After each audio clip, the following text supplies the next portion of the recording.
Breve historia de los juegos de mesa y su desarrollo en las culturas a través de los tiempos. Capítulo 3.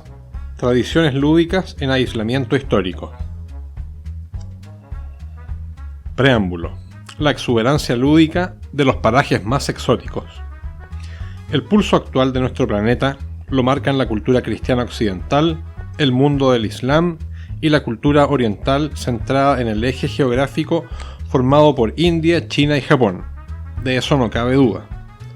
No obstante, existen otras regiones del mundo que por diversos motivos quedaron de algún modo aisladas de las grandes esferas de influencia antes mencionadas, las cuales, para bien o para mal, tuvieron sus propios procesos de evolución cultural, independientes y relegados a las realidades geográficas propias, lo que generó ejemplos de desarrollo dignos de mención en una gran cantidad de aspectos que hoy, desde el prisma de la historia, nos parecen tan impresionantes como misteriosos. Tanto así que resulta difícil entender cabalmente el modo en que estas culturas veían su propia existencia, su situación con su propio mundo conocido y, por supuesto, que es lo que nos convoca, el modo en que interactuaban socialmente alrededor de algún conjunto de componentes lúdicos. Aquella África inexplorada, más allá de la influencia del antiguo Egipto, y comprendida por aquellos cientos de sociedades de carácter tribal esparcidas a lo largo y ancho de los distintos reinos naturales que conforman el continente. El extenso Sahara, desde Libia hasta Mauritania, el cinturón ecuatorial subsahariano correspondiente a las cuencas del Golfo de Guinea, del río Congo y las otrora legendarias fuentes del río Nilo en los grandes lagos africanos. El sur del continente, desde el desierto de Kalahari hasta el Cabo de Buena Esperanza. Y finalmente el territorio insular, donde destacan Madagascar, Cabo Verde y Zanzíbar. Asimismo Oceanía, y las otrora llamadas Islas del Mar del Sur, comprendidas por aquellos conjuntos insulares que salpican el Océano Pacífico y su fusión con el Océano Índico al sur de Asia, como lo son Meganesia, Melanesia, Micronesia y la Polinesia, hasta las islas del Hawái e Isla de Pascua, además de aquella área difusa en que esta región del mundo se confunde y entremezcla con el lejano oriente, las islas Molucas, Timor, Java, Borneo, Célebes, Nueva Guinea, Filipinas. Finalmente las Américas, y su inmensa riqueza natural y cultural, tan lamentablemente truncada. Todos parajes remotos que se nos antojan en ocasiones extraños, ignotos, exóticos e incluso paradisíacos. Sin embargo, ya veremos cómo, incluso tratándose de juegos de mesa, cada paraíso no logra ser tal sin sus propios demonios. En su gran mayoría, veremos que los ejemplares lúdicos de estos lugares se tratan de juegos relativamente sencillos, probablemente productos del mero deseo de diversión y de ocupar los espacios de ocio, pero que igualmente manifiestan la presencia de ese sentido lúdico universal que parece arraigarse inequívocamente en la psique humana.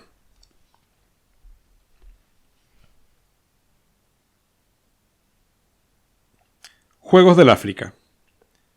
Si acaso es cierto que la humanidad se originó en el continente africano, no es de extrañar que los juegos de allí sean algo más que solo aquellos que se asocian al antiguo Egipto. Tanto así que resulta probable que haya sido aquí donde se produjo, antes que en ningún otro sitio, el salto desde los juegos elementales de carreras y recorridos hacia los más complejos de estrategia abstracta, como lo es el caso de los juegos pertenecientes a la familia Kala, cuya edad es inconmensurable. No obstante, África es un continente extenso, lleno de múltiples regiones naturales y de fronteras interiores que generan una multitud de etnias y culturas, cada una con su propia tradición, pero en las cuales siempre resulta posible descubrir el sensible y estrecho lazo con la tierra, el cual forma parte importante del carácter colectivo de los pueblos que habitan el llamado Continente Negro. Mancala, la familia de los juegos Kala. Se trata de una familia de juegos sumamente antigua, cuyas referencias más tempranas proceden de las regiones de Matara y Yeha, un área en el borde oriental del continente africano, ubicada en la costa del Mar Rojo, dominada antaño por el reino de los Aksum y que actualmente corresponde, en su mayoría, a los territorios de Eritrea y Etiopía. No obstante, la proliferación cultural de este juego es posible de rastrear hasta sitios tan lejanos como la meseta central asiática por el oriente, particularmente en Kazajistán, donde la versión nacional de estos juegos es, quizás, tan importante como el ajedrez, o también en la isla de Ceilán, la actual Sri Lanka, al sur de India, asimismo como en China, y hasta en las Islas Antillas en el Nuevo Mundo, donde el juego llegó directamente desde las costas occidentales de África bajo las velas de las infames embarcaciones esclavistas.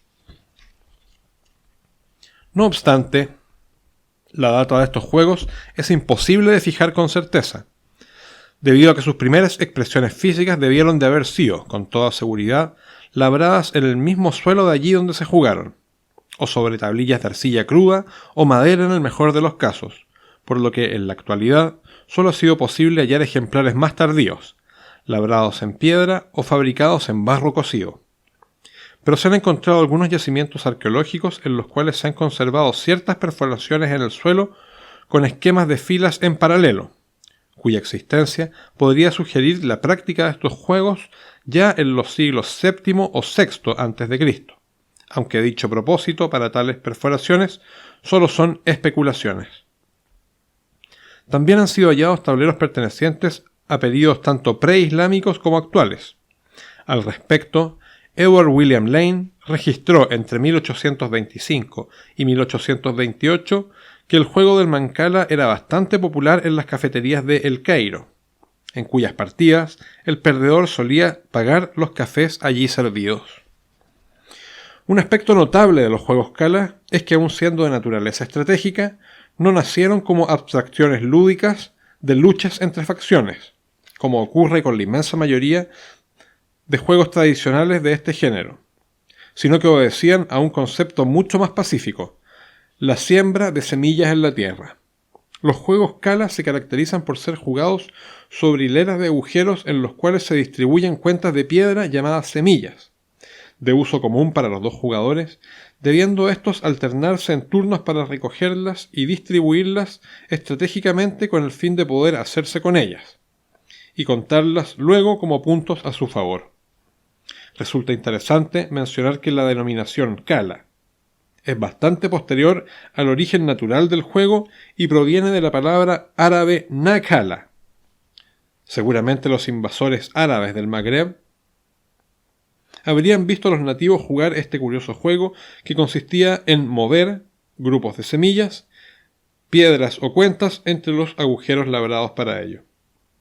No es correcto asociar el nombre del juego con el desierto de Kalahari, toponimia de origen tsuana que significa lugar sin agua. Cada uno de los juegos de esta familia tenía sus propias connotaciones específicas sobre ciertas reglas generales o componentes, como la cantidad de agujeros, cantidad de filas, cantidad de semillas, sentido del juego, condiciones para cosechar, etc. Por lo tanto, adquirían diferentes denominaciones dependiendo de aquellas diferencias o del sitio geográfico o del lenguaje de la gente de allí donde se jugaban. De hecho, son tantas las versiones locales de juegos pertenecientes a esta familia que resultaría imposible detallarlos todos en cuanto a sus respectivas reglas y particularidades. No obstante, por mencionar algunos ejemplos destacables de las variedades existentes de Cala, es posible citar el Adi, Adidada o Adji, entre la etnia Ewe en Ghana y Togo, el Agua Gagae o Gabata en Eritrea, el Awale o Awele, el Ayo entre los Yoruba, el Asigo entre la etnia Igbo en Nigeria, el Bao o Bawo entre las etnias con lengua suajili y la isla de Zanzíbar, el Chisolo entre la etnia Ba y Le, el Mangola en Zaire, Ncho en Mozambique y Tanzania, el Nzumbi o Zombi entre la tribu Tabua, el Omweso en Uganda y el Ouri en Cabo Verde y Angola, entre otros.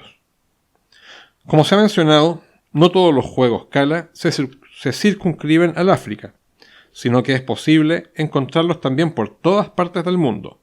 De hecho, una versión conocida como Togus Korgul es aquel juego kazajo aludido anteriormente, y el Eson Sorgol es la versión nacional en Mongolia del mismo.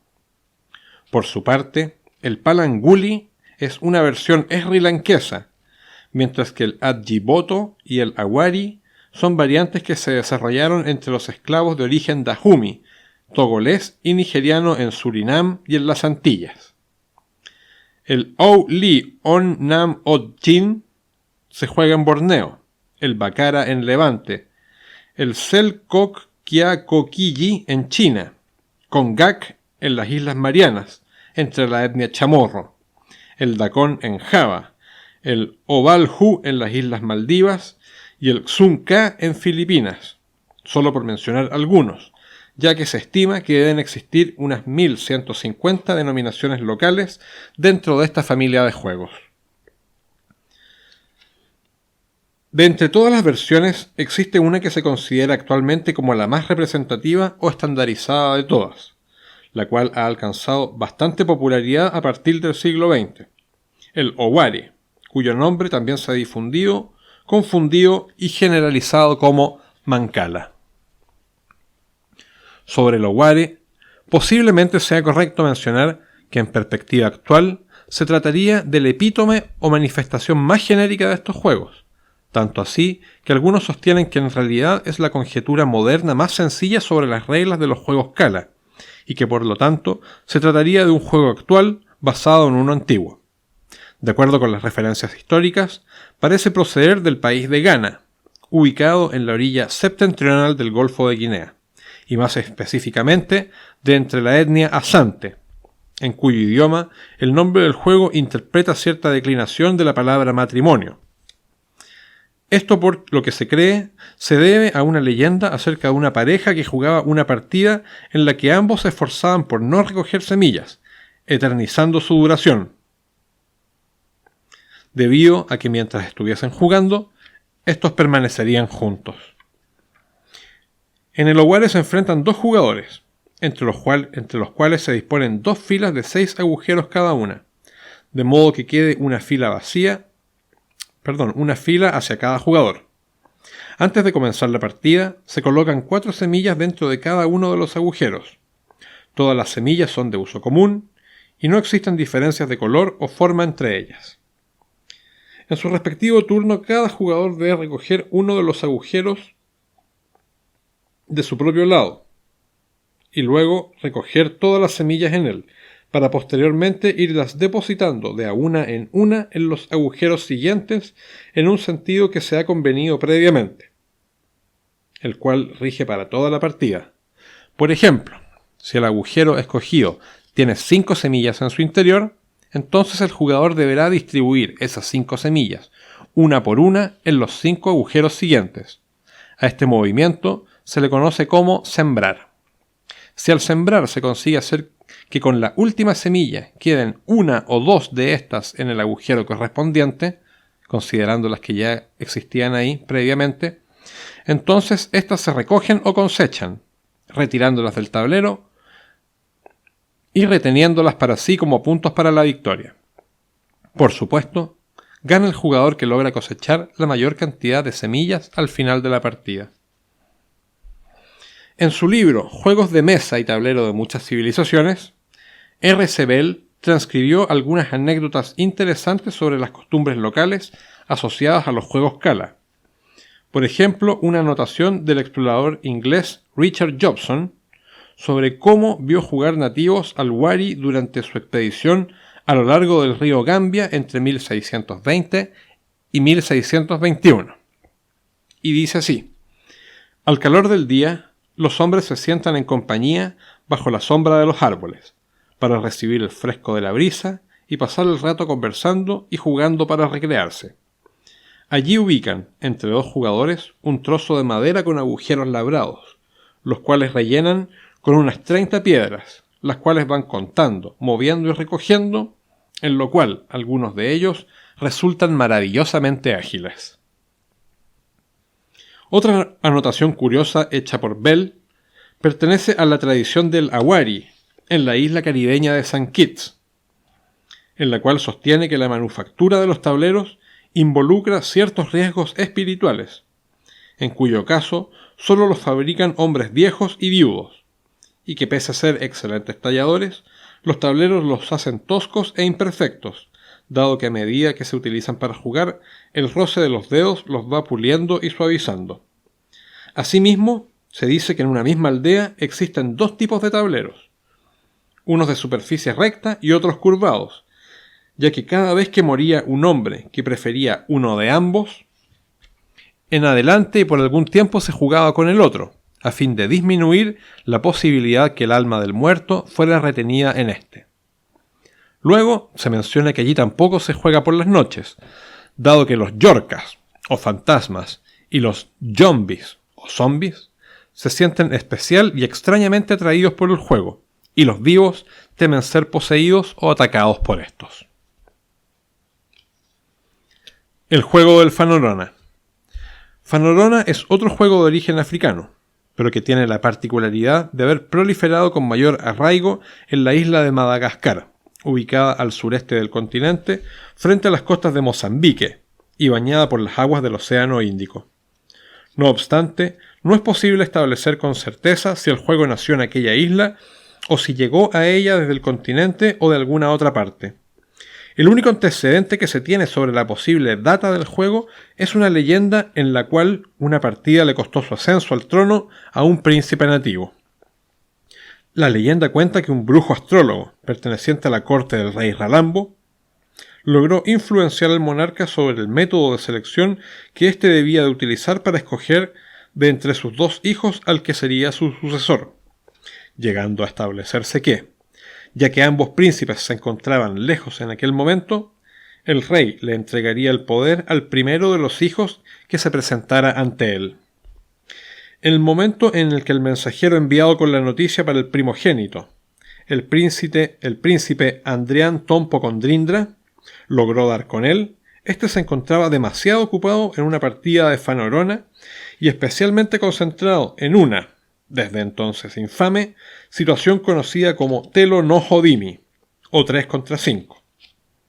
Como resultado de ello, el hijo menor de Ralambo, el príncipe Adrián Jaca, fue el primero en llegar donde su padre, consiguiendo de esa forma sucederlo en el trono. Desafortunadamente la leyenda no cuenta si acaso el desafortunado príncipe Andrián Tompo Condrindra logró siquiera ganar su juego, pero sí se sabe que Ralambo habría reinado entre los años 1575 y 1610 después de Cristo, por lo que es posible deducir que en ese entonces Fanorona ya se jugaba allí en Madagascar. Para colmo de males, este juego ha de tener bastante mala fama como influencia en las decisiones tomadas por los nobles nativos de la isla, ya que la historia también nos enseña que cuando los franceses invadieron Madagascar en 1895, la última reina regente, Rana Valona III, le otorgó más importancia a las supuestas facultades rituales del juego que al empleo de sus guerreros para oponerse al invasor. Sobre el juego en sí, se conocen 3 variantes de él. Las 2 más básicas son el Fanorontelo o Fanorona de 3, que es más bien un rudimento lúdico similar al 3 en línea, y el Fanorondimi o Fanorona de 5, el cual se juega sobre un diagrama de 5×5, pero que aún así no deja de ser un divertimiento casual. Por último, está el Fanoroncibi o Fanorona de 9, que se juega sobre un tablero de 9×5, cuya complejidad puede ser considerada como propia de un juego de mesa al uso, y el cual se referirá genéricamente como Fanorona en adelante. En cuanto a sus componentes, mecánicas y reglas, Fanorona comparte varias similitudes con el Alquerque, tanto así que algunos piensan que podría tratarse de un derivado de aquel, llevado hasta Madagascar alrededor del año 1680 por los portugueses, quienes controlaban aquellas aguas como parte de su ruta comercial hacia las Islas Molucas o Islas de las Especias, aunque esta teoría solamente es especulativa y no tiene asidero testimonial conocido. Fanorona se jugaba a 2 jugadores, cada uno de los cuales tenía 22 piezas a su haber, claras y oscuras respectivamente. Antes del comienzo de la partida, los jugadores desplegaban todas sus piezas utilizando las intersecciones del diagrama que conformaba el tablero de su propio lado. Las intersecciones en la línea central eran ocupadas por ambos jugadores, alternando posiciones y dejando libre la intersección del centro. El resto de la partida se regía por las siguientes reglas generales de movimiento y captura. Los jugadores se alternaban en turnos en los cuales les estaba permitido realizar un único movimiento. Las piezas se movían desde su posición hasta una inmediatamente vacía y adyacente unida a través de una línea. Las capturas podían realizarse de dos maneras distintas, derivadas del método de captura por proyección. Una de estas era por aproximación, cuando luego de un movimiento la pieza quedaba en posición adyacente a una o más piezas adversarias formando una hilera continua en la misma dirección del movimiento realizado. Entonces se producía la captura de todas las piezas así encadenadas del oponente. Y por alejamiento, cuando una pieza propia se alejaba de una pieza adversaria o fila de ellas en una misma dirección del movimiento. También se producía entonces la captura de todas ellas. Cuando un mismo movimiento producía ambas condiciones de captura, el jugador activo debía escoger una de ambas, pero no las dos. Ganaba el jugador que lograse capturar la totalidad de piezas del adversario. La tradición lúdica que todo juego de Fanorona La tradición indicaba que todo juego de Fanorona debía de jugarse a dos tableros, o dos partidas, estableciendo reglas adicionales para el segundo enfrentamiento, las cuales tendían a otorgar cierta ventaja al perdedor. Esta segunda justa se llamaba Bala Fanorona. Los juegos Shiva del Sahara Occidental. Los juegos Shiva son juegos sencillos, rápidos de jugar, elaborados de modo circunstancial y generalmente improvisados, los cuales desarrollaron fundamentalmente dentro de la zona geográfica conocida como el Magreb, más precisamente en el área correspondiente al Sahara Occidental, más o menos desde la cuenca del río Níger hasta Cabo Verde, por el oeste, y en la costa norte del Golfo de Guinea por el sur. Estos juegos, si bien no alcanzaban a constituir juegos de mesa propiamente tales, sus mecánicas se han asociado como precursoras de otros que sí. Así como sucede con la inmensa mayoría de estos pasatiempos casuales o rudimentos lúdicos, que son más bien de carácter tribal y transmitidos por medio de la tradición oral, sus orígenes son imprecisos, aunque pareciera ser que todos estos tienen algún origen común, presentando cada cual pequeñas diferencias o variaciones con respecto de uno y otro, constituyendo una familia de juegos que algunos han llamado Shiva, de entre la cual los ejemplares más representativos son el Yoté, el Choco y el Dara, que serán detallados a continuación. No obstante su origen incierto, las escasas referencias escritas y estudios sobre estos juegos sostienen que no serían demasiado antiguos y que es poco probable que su data sea anterior al siglo XIX. Sin embargo, cobran importancia histórica por las condiciones en las cuales se desarrollaron, habiéndose originado en el seno de las tribus nómadas del desierto del Sahara, probablemente a partir de un único precedente o concepto lúdico matriz, o bien siendo adoptados o adaptados desde la influencia del Islam y su expansión por el norte del África. El Yoté y el Choco. Tanto el Yoté como el Choco eran, y lo son hasta hoy, dos variantes levemente diferentes de un mismo estilo de juego, similar a una mezcla entre las damas modernas y los juegos de molinos. Los primeros registros de estos juegos proceden de los diarios elaborados por exploradores europeos, a partir de 1879, especialmente franceses, como parte de la colonización de las costas del Golfo de Guinea, Mauritania y Argelia a través de los ríos Senegal y Níger. Conforme con estas anotaciones de campo, la práctica de estos juegos ya era común al momento del contacto con los nativos de la zona, especialmente entre las tribus ribereñas a lo largo del río Senegal. De acuerdo con conclusiones de origen antropológico derivadas de la práctica de estos juegos, se puede conjeturar que su carácter casual podría provenir el hecho que, en sus orígenes, se habrían gestado como un divertimento implementado con medios circunstanciales, específicamente agujeros practicados en el suelo y con piedras o guijarros a modo de piezas móviles, de modo similar a los juegos Cala, aspecto en el cual tampoco han sufrido mayor transformación. El terreno de juego del yoté consistía en un campo conformado por 6 por 5 agujeros, y se jugaba con 12 piedras o guijarros claros y 12 oscuros para diferenciar las piezas de uno y otro jugador, quienes las retenían en sus manos.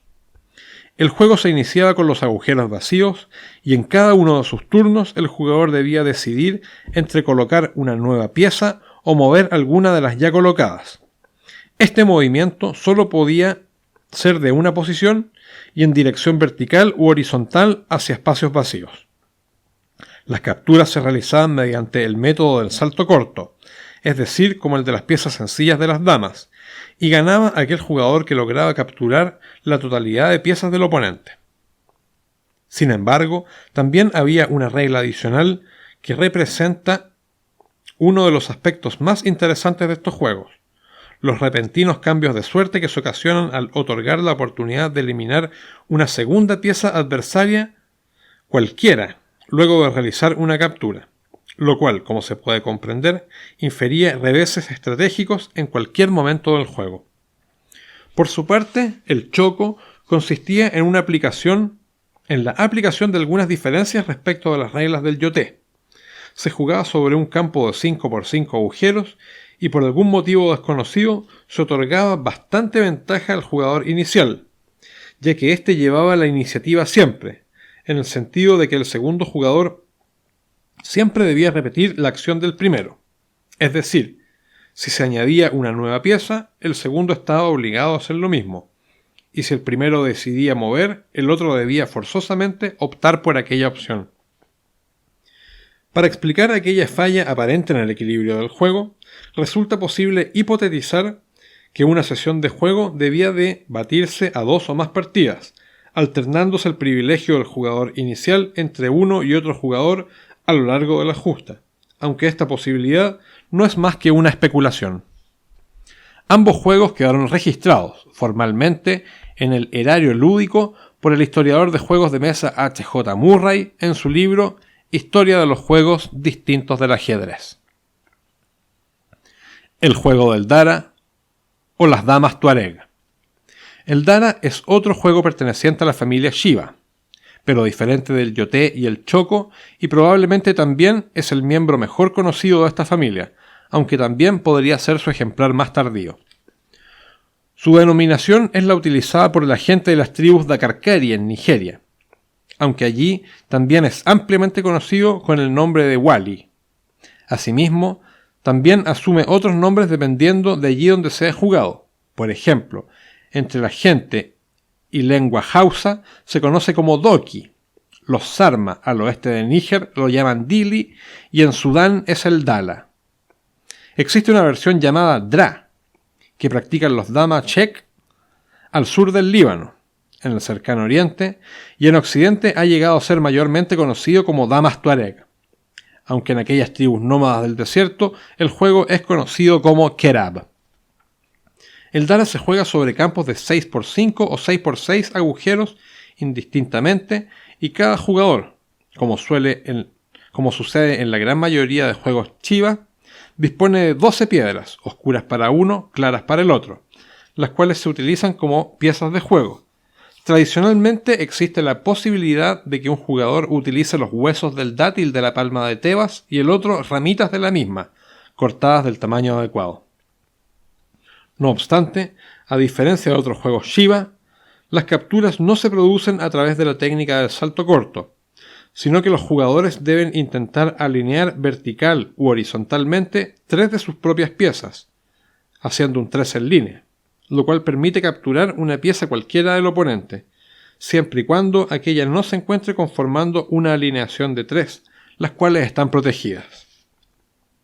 Asimismo, la otra diferencia es que la colocación de las piezas en el tablero y el movimiento de estas se realiza en fases separadas de la partida. La victoria del juego se consigue al dejar al oponente con solo 2 piezas, momento en el cual resulta imposible continuar formando alineaciones de 3. El juego del Shishima. El Shishima es un juego cuya tradición se encuentra arraigada principalmente en el territorio al centro de la costa oriental de África, más allá de lo que históricamente fueron los límites de la influencia del antiguo imperio egipcio, en Etiopía, un área que hoy es principalmente ocupada por Kenia y Tanzania. Se estima que el origen de este juego podría encontrarse entre la tribu Tutriki, pero aquello no ha podido ser comprobado. Pese a que se trata de un juego de estrategia abstracta, su nomenclatura sugiere una bella inspiración, el movimiento de los insectos acuáticos dentro de un estanque. De hecho, la palabra Shishima entre los tutrikis se interpreta como algún tipo de cuerpo de agua menor, más grande que un charco, pero más pequeño que un lago o laguna, es decir, algo como un pozo, alberca o estanque.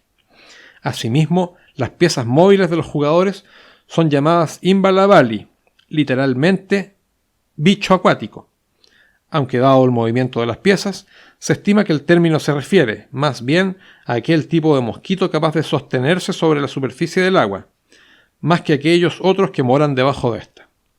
El campo de juego está configurado por un diagrama octogonal, la superficie del estanque, con sus respectivas líneas diagonales trazadas en medio. Cada jugador inicia el juego con 3 imbalabali, las cuales se encuentran desplegadas juntas en 3 intersecciones exteriores seguidas del tablero y opuestas diametralmente con las del oponente.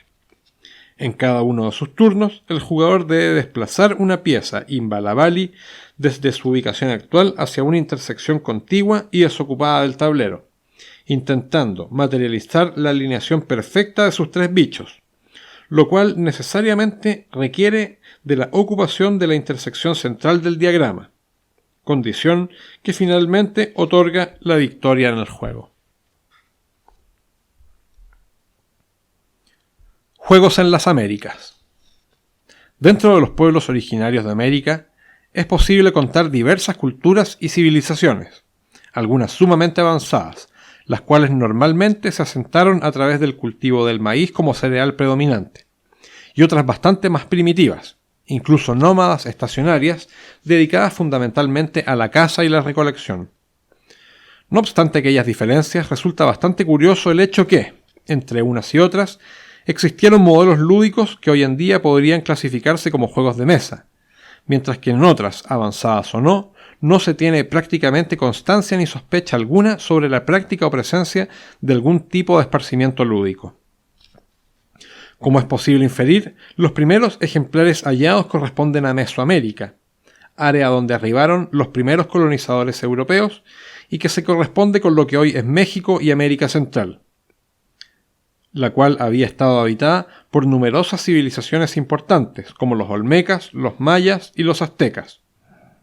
Por otra parte, Stewart Coolin recogió en 2 volúmenes distintos juegos practicados por las tribus de nativos en América del Norte, cuyas culturas son sabidamente menos adelantadas y más dispersas que las mencionadas anteriormente, pero como ya se verá, algunos de sus juegos resultan a la vez ancestrales y sofisticados, tanto así que probablemente algunos de ellos han influenciado juegos que son éxito de ventas hasta hoy en día. Contrariamente, las civilizaciones más al sur y que ocupaban los Andes como eje geográfico, las cuales también exhibieron un mayor desarrollo cultural, científico y tecnológico, como las culturas Caral, Chavín, Tiahuanacota e Inca, al parecer no llegaron a desarrollar juegos abstractos o de tablero propios más sofisticados que los dados para las apuestas. Probablemente, por eso los incas mostraron tanto interés por los juegos que llevaron allí los españoles. Su líder por aquel entonces, el rey Atahualpa, se cuenta que llegó a convertirse en un formidable jugador durante el cautiverio que le impuso Francisco Pizarro, instancia en la que, según se cuenta, el inca jugó contra su propio captor en alguna oportunidad, pero la mayoría de las veces con el hermano de este, Hernando, con el cual habría llegado a establecer cierta amistad.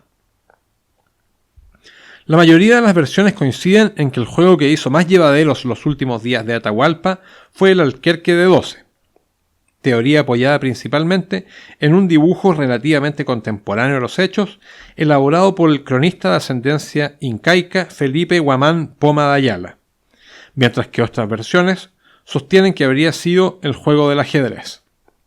Sin embargo, respecto a este tipo de antecedentes, se ha de tener cautela, ya que en ocasiones las fuentes pueden ser engañosas o estar manipuladas como parte de un esfuerzo por intentar influenciar la opinión sobre determinados intereses.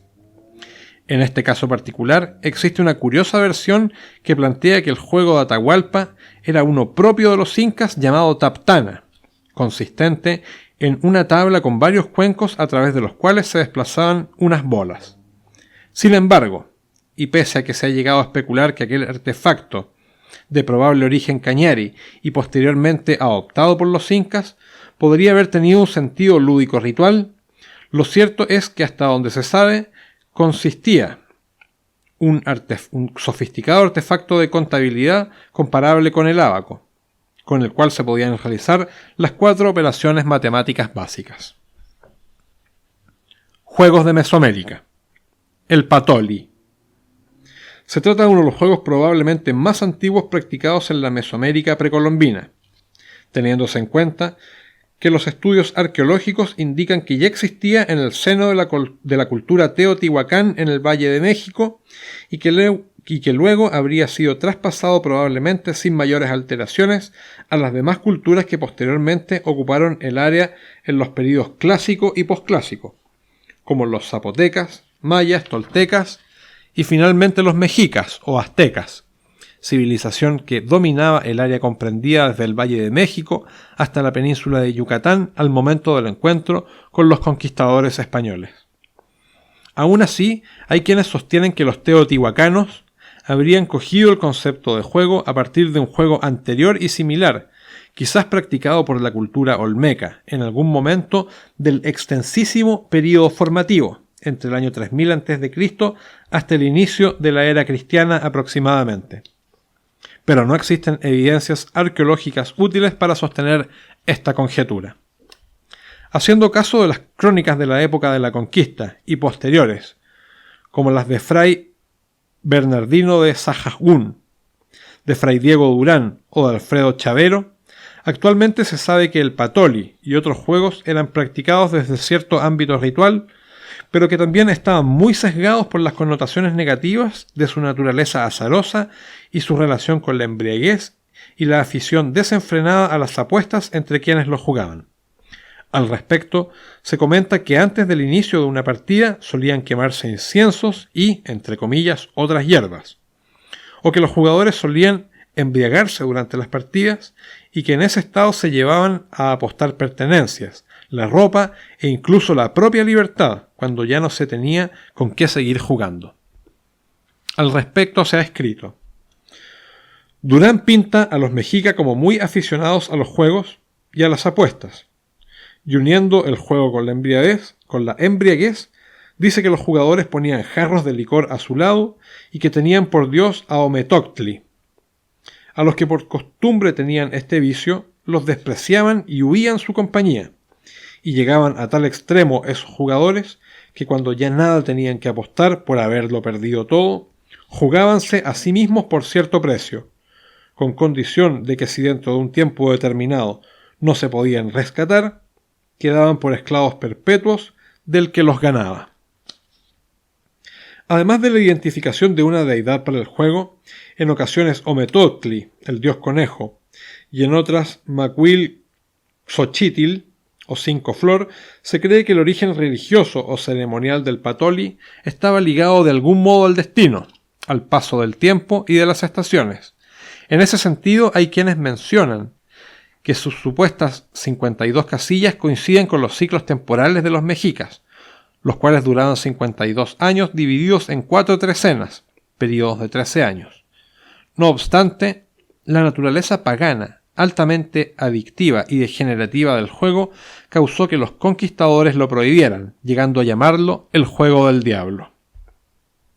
El patoli se jugaba sobre una esterilla, la cual tenía dibujada una suerte de cruz dividida en las 52 casillas ya aludidas. Existe un gran parecido con el Pachisi de la India, no solo por su trazado, sino por la mecánica misma del juego y el modo de obtenerse la victoria, elementos que los partidarios de las teorías que postulan un contacto entre diversas culturas lejanas e inconexas geográficamente utilizan a su favor, como puede serlo la teoría de los juegos de cruz y círculo pretendida por R.C. Bell. Asimismo, existe una conjetura sobre que el tablero podría ser, a su vez, una representación del calendario solar precolombino, por lo que en algunas de sus representaciones se asocian sus aleros de 13 casillas con los respectivos signos: Cali o casa, Toctli o conejo, Acatl o caña y Tecpatl, pedernal.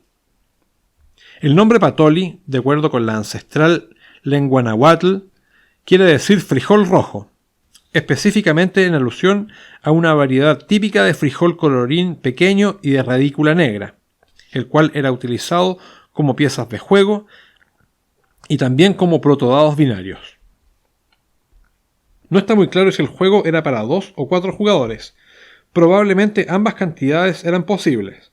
Cada jugador era dotado de 6 piezas de colores, en realidad frijoles patoli y de otros tipos pintados, los cuales debían introducir y desplazar a través de las casillas del tablero, utilizando los resultados obtenidos al lanzar otros 5 frijoles marcados con un punto blanco por uno de sus lados.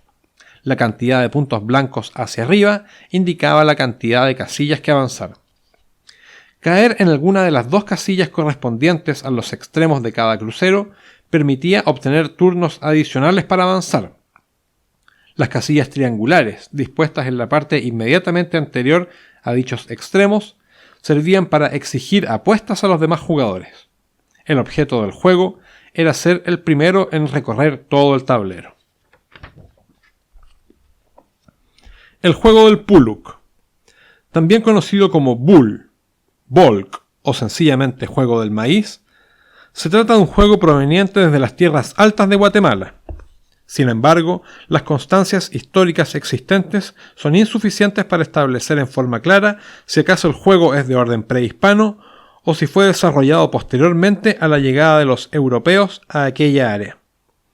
Aunque el juego llegó a conocerse a través de las culturas Mopán y Quechqui del área de Guatemala y Belice, cuyos descendientes aún lo juegan en la actualidad, se cree que, tal como sucede con el Patoli, su origen podría estar arraigado en el seno de alguna cultura madre, en este caso más probablemente la cultura maya, en cuyo asunto la tendencia indica que el juego sería efectivamente precolombino. Liev Verbeek, una lingüista holandesa y estudiosa de la cultura maya, ha descrito el juego como una versión menor del Patoli. Desde su experiencia adquirida en distintos yacimientos arqueológicos de América Central, e incluso su convivencia entre las tribus Mopán y Quechqui, descendientes de la etnia maya, concluye que el Puluk podría constituir una versión posterior o decadente del Patoli, pero de lo cual no se han hallado ejemplares arqueológicos que lo demuestren o lo desmientan. En dicho sentido, señala que las imágenes y relieves donde se aprecian personas lanzando aquello que podrían ser dados bull o granos de maíz, están relacionadas con el uso de estos para la adivinación y no como pasatiempo lúdico. Los primeros registros históricos sólidos que se tienen de este juego pertenecen a las anotaciones de campo de Stewart Coolin, las que vertió posteriormente en su libro Juegos de los Indios Norteamericanos, referencia que años más tarde fue recogida y desarrollada por R.C. Bell en su consabida obra, en la cual es considerado un juego de carreras o de cacería. Por su parte, Verbeek indica que se trata de un juego de guerra. Probablemente ambos tienen razón. El Puluk o Bull se jugaba, y aún se juega, por 2 jugadores que se enfrentaban sobre un tablero rectangular dividido en 11 franjas transversales. Cada jugador disponía de 5 piezas planas, similares a las de las damas, y apilables, de un color representativo, las cuales se ubicaban antes del inicio de la partida alineadas en las 2 franjas de los extremos del tablero. las cuales constituían las casillas más próximas a cada jugador. Otro componente importante del juego eran los 4 dados Bull, una suerte de protodados binarios consistentes en granos secos de maíz, habitualmente de cierta especie gigante, los cuales estaban pintados, punteados o tostados por una de sus caras. En cada turno, el jugador lanzaba los dados Bull, en los cuales el total de las caras coloreadas hacia arriba indicaba la cantidad de casillas o franjas que podía avanzar una pieza propia a elección. Sin embargo, también existía una tirada especial de 0 puntos, es decir, todas las caras blancas, conocida como Red Bull, que permitía avanzar 5 espacios. Aquella era la mecánica básica, un sencillo lanzadados. Sin embargo, el juego también consideraba cierta cuota de estrategia a través de las siguientes reglas. Un jugador no podía ubicar más de una pieza propia en una misma casilla. Al caer en una casilla ocupada por una pieza contraria, se producía una captura parcial, en cuyo caso la pieza captora se colocaba sobre la capturada y la arrastraba en todos los movimientos posteriores. También se podían realizar capturas de estos grupos de piezas que se formaban. Las piezas o grupos de piezas que conseguían alcanzar el extremo opuesto del tablero regresaban a su casilla de origen para comenzar un nuevo recorrido. Sin embargo, cuando esto sucedía con un grupo de fichas, solo las propias regresaban a la casilla inicial, disponiéndose individualmente, mientras que las piezas adversarias quedaban eliminadas del juego, consumándose de dicha manera las capturas. La victoria era para el primer jugador, que de dicho modo dejara sin piezas al oponente. Resulta necesario mencionar que las reglas descritas corresponden a la versión que actualmente juegan los descendientes de las culturas Mopán y Quechqui, en lo que hoy es Guatemala y Belice. Y hasta aquí el episodio de hoy. En el episodio siguiente, el episodio 8, vamos a continuar hablando sobre los juegos en las Américas, más específicamente los juegos de Norteamérica y los juegos de Sudamérica. Además también, y para cerrar el capítulo 3, los juegos que se jugaban en las islas del mar, en el territorio conocido como las Islas del Mar del Sur. Recuerden que si les ha gustado o si les gusta lo que están escuchando, pueden adquirir el libro a través de Amazon, tanto en una versión física de este como en la versión electrónica, para lo cual han quedado los enlaces correspondientes en la descripción del video. Al respecto hay que mencionar que, independiente de lo disfrutable o no de la lectura, en estos episodios solamente queda la lectura lineal del texto, pero hay mucho enriquecido de este que se pierde, que está en el texto escrito, como las anotaciones a pie de página, muchos de los paréntesis, las ilustraciones y los cuadros explicativos que en la lectura de estos episodios son omitidos. Así que, además de otros elementos en los apéndices del libro que no se van a considerar en este formato de audiolibro. Así que por lo mismo, si les interesa conocer más de estos antecedentes y tener la versión física o electrónica del libro, pueden adquirirlo a través de estos enlaces. Finalmente mencionarles que el 19 de agosto próximo, entre las 11:30 de la mañana y las 14:30 horas de la tarde, me voy a encontrar en la Biblioteca de Santiago demostrando el prototipo de mi juego Homoviator, para todos aquellos que quieran conocerlo y puedan participar ahí de un evento que es Ronda de Juego 2023, en el cual, además obviamente de mí, va a haber otros autores de juegos probando sus respectivos prototipos. Así que quedan todos invitados a asistir a este evento, que resulta bastante interesante. Así que eso por hoy y hasta pronto.